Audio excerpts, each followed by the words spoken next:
pandesal namin. Ito,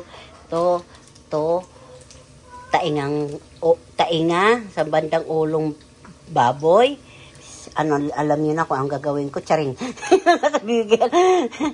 Butter, sibuyas, sili, siling, munyo, at saka tukwa. Ihahalo ko yan po sa aking sisig, mga kababayan. Ayan po, good morning pala sa inyo. Magandang umaga sa inyo, magandang hapon at magandang gabi sa inyong lahat. Nasaan man po kayo ngayon, naroroon. Mga kababayan, magsisisig po tayo ng may tukwa. May taingang baboy. Ayan na po ang mga lamas. Ayan ang kakainin natin. Para na tayong mga ano nito. Ako lang pala, charing. Ang kababayan, mamaya ulit sa aking panunood. Upload ko ulit kung paano magpreto, mga kababayan, ha? Hindi ko lang ito siya hiniwa-hiwa kasi baka ito hindi ito mahanghang kasi tanim na namin to. Tapos, depende sa inyo kung lalagyan yun ng masiling, ano ba yun? Yung siling labuyo. Tapos, lalagyan nyo ng mayonnaise kung gusto nyo. O, depende sa inyo kung ganito lang o itlog lang. Wala ako parang stainless di ba pag mainit bubuhos mo lang itlog. Wala. Dito ko na ibubuhos. Dito ko na ibubuhos yung itlog doon sa paglalagyan ko nitong sisig. Hintay mo lang siyang umano. Kasi star margarine po yan, butter po yan, hindi po yung mantika. Halo na yung mantika dyan. Yung katas ng baboy. Meron na po yan. Malasa na po yan, mga kababayan. Kuha na tayo ng tuba. O gin, charing. Alam na, pulutan, ulam, merienda. Naku po, lahat po pwede yan. Kamuting kahoy, saba na hilaw, na isasaing muna ang sabang.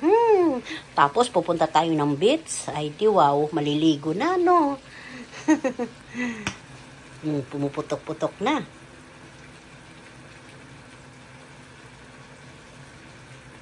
Sarap lang magluto pag mayroon may pambili. Pag wala, hindi. Ano lang po yung na-over. Ganun talagang na yung sili dahil nga galing na sa freezer. Tapos lulutuin pa, lalo lumanta. Pero mahangang-hangang na po yan. Ayun naman yan sa apo ko. Itlog sa kanya. Sarap. Sarap na kumain, mga kababayan. Kakain na po tayo. Kuha na po ng sandok. Kuha na ng bar. Tapos may kumakanta-kanta. Di wow. Mga kababayan. Yummy na po. Ganyan po ang hitsura pag nilagyan nyo po ng utak ng baboy. Ganyan. Paglagan nyo, bago nyo ilagay yung taingang baboy, ihawin mo muna bago ilaga. Para hindi matigas. Kasi baka ilaga nyo muna, tapos ihawin. Pag inihaw po, pag galing na po sa laga, matigas po, makunat na po, hindi na po masarap kainin. Matigas-tigas na po ang tainga. Dapat bago ilaga, ang baboy ng tainga, ihawin muna, tapos lilinisin, tapos yun na po, ilalaga na po. Tapos pag lumambot na po, haunin mo, ilalagay. Tapos yung apo ko, kung nasaan, ayan siya. Bibi na Yumi. Hi. Pwede na, mama? Kumain lang kami dito. Simbahan po yan, nakikita natin. Eskwelahan, simbahan ba yan? O eskwelahan? Paligid ng kababayan. Kanina hindi ako nakabidyo kasi punong-puno na. Tapos dinilit ni anak ko, si Jasmine. Dinilit niya kasi punong-puno na yung mga kababayan. Ayan.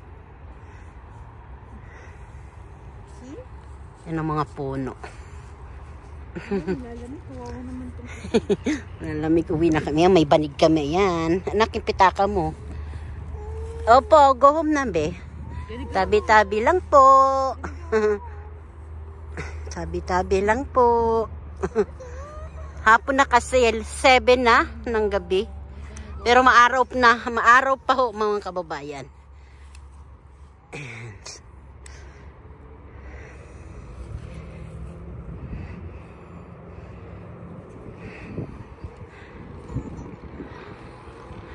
Sarap pag-walkingan, ano, ayan. Ikot lang natin mga kababayan, ha. Ikot-ikot lang natin.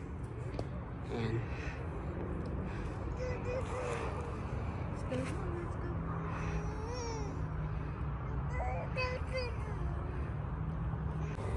Ayan.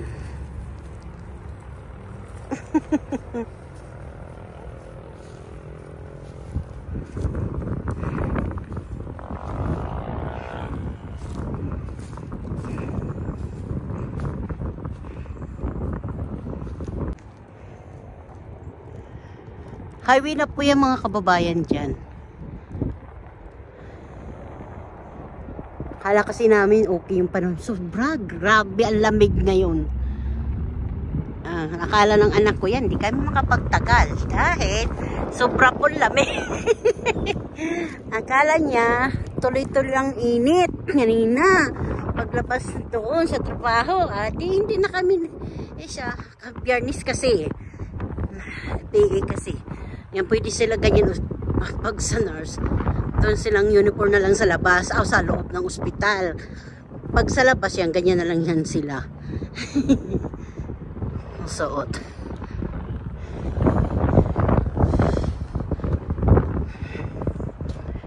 Pasensya na kayo malikot. Naglalakad din ako. Naiiwan ako eh. Walang kung mga tao ba yan. Puros nakaitin. Sobrang lamig.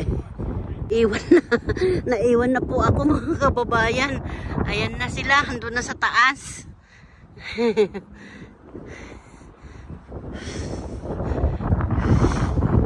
Hingal ako.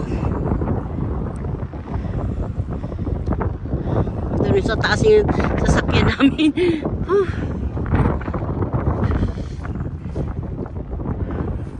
Walang nakaupo yan. Yan lang sila nakaupo yan. Ang lamig-lamig. Sobra mga kababayan. Ako po. Dito kami ngayon sa park. Pwede ka dito mag-booking, mag-pasyal. Pag nagpapahinga ka pagaling ka sa trabaho, pwede ka pumunta dito mga kababayan. Ayan po.